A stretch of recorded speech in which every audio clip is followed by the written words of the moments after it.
All right, welcome back. So in this video, we're going to talk about how to install a package.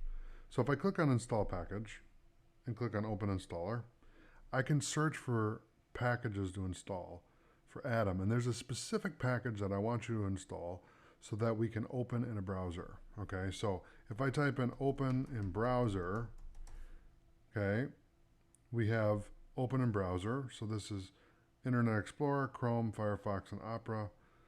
Open in browser, simple package to open file and default application, okay, etc., etc. So let's click on this one and click install.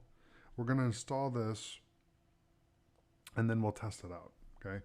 So now what I want you to do is we're going to go to File and do New File, okay? And we'll save this as index.html and I'm going to right click and open in the browser, okay?